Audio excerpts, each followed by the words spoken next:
Bienvenidos a este análisis. Hoy vamos a hablar de algo que a simple vista parece rutinario, pero que en realidad es fascinante: la radiología. Piénsenlo como un código secreto, una verdadera matriz médica.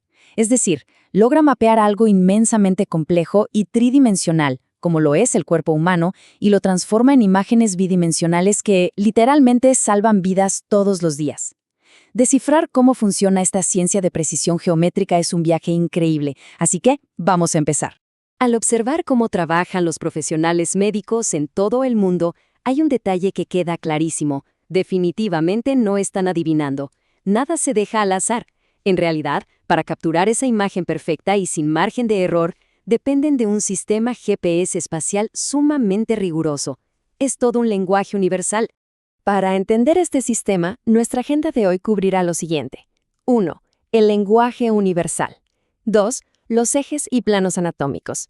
3. Movimientos y posiciones. 4. El famoso protocolo de 12 pasos. Y 5. Veremos una aplicación práctica con radiografías de cráneo.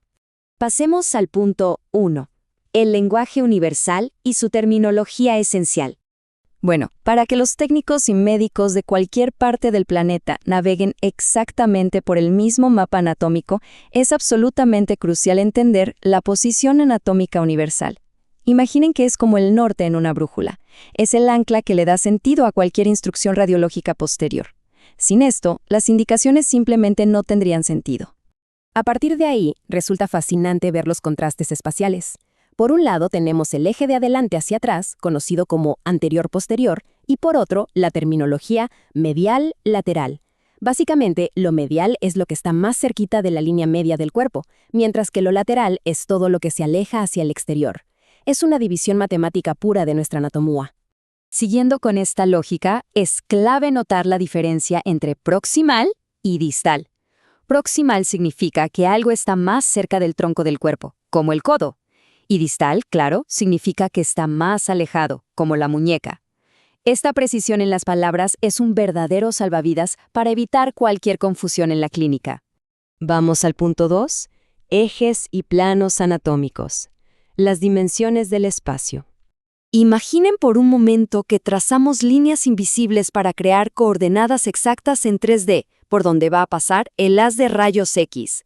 Aquí vemos cómo los ejes, como el transversal, el anteroposterior y el cráneo caudal, cortan la forma humana para crear los planos sagital, coronal y axial. Básicamente, configuran una cuadrícula tridimensional perfecta. Entonces, cuando escuchamos nombres de proyecciones como anteroposterior o póstero-anterior, de ninguna manera son nombres al azar. Nos dictan geométricamente por dónde debe entrar y salir el rayo central a través de estos planos para capturar la estructura que se necesita. Lo que nos lleva al punto 3. Movimientos y posiciones. Manipulando al paciente. Ya en la sala de rayos X, con una persona real, hay que ajustar cuidadosamente los ángulos de su cuerpo. ¿Por qué? Para revelar estructuras que de otra forma quedarían ocultas o superpuestas. Por ejemplo, separar una extremidad de la línea media se llama abducción, y girar la mano hacia abajo para apoyar la palma es pronación. Maniobras muy sencillas, sí, pero indispensables para armar este rompecabezas médico.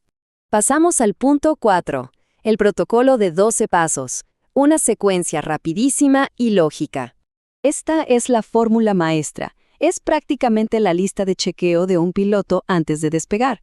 Los primeros pasos arrancan de forma energética quitando metales al paciente, decidiendo si se usa el boqui, eligiendo al milímetro el tamaño del chasis, acomodando al paciente y fijando la distancia del foco, que suele ser de exactamente 1 metro. Todo muy, pero muy milimétrico. Pero ojo, el corazón de este protocolo es el principio ALARA. En palabras simples, es el compromiso de mantener la exposición a la radiación tan baja como sea razonablemente posible. Es buscar ese equilibrio perfecto, donde protegemos al paciente al máximo, pero sin perder ni una pista de calidad en la imagen diagnóstica. La segunda mitad de la lista exige una precisión vertiginosa. Hay que angular el rayo, centrar el equipo usando puntos anatómicos de palpación, ajustar los colimadores fuertemente para no radiar de más, calibrar la técnica de kilovoltaje y miliamperaje, dar esa clásica instrucción de no respire, y por último, obtener la imagen. Llegamos al punto 5. Aplicación en radiografías de cráneo. La práctica de toda esta precisión. Veamos cómo funciona todo esto en una de las estructuras más complejas y densas del cuerpo, el cráneo. Las líneas de referencia de la cara, como la famosa línea orbitomeatal que vemos aquí, tienen que alinearse de forma absolutamente perfecta. Un pequeñísimo error de ángulo y tendríamos una distorsión indeseada en el hueso. Fíjense además cómo el plano sagital medio debe dividir el cráneo de una manera totalmente simétrica. Esto no es opcional, es un requerimiento técnico innegociable si verdaderamente se quiere que el especialista pueda hacer una lectura clínica confiable. Y cuando se siguen todos esos pasos al pie de la letra, obtenemos este resultado final, una radiografía anteroposterior óptima. La simetría es tan perfecta que podemos identificar claramente las pirámides óseas dentro de las órbitas oculares.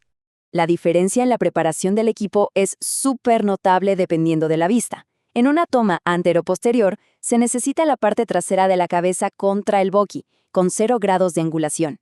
Sin embargo, en una proyección lateral se apoya el lado izquierdo y el plano sagital medio debe quedar rigurosamente paralelo al chasis para alinear las alas del esfenoides en una sola línea.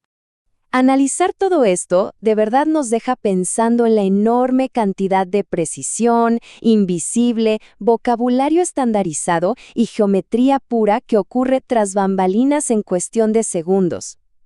La próxima vez que alguien cercano, o incluso nosotros mismos, ingresemos a un hospital para hacernos una placa, ¿será posible notar toda esta coreografía matemática operando en las sombras para cuidar la salud?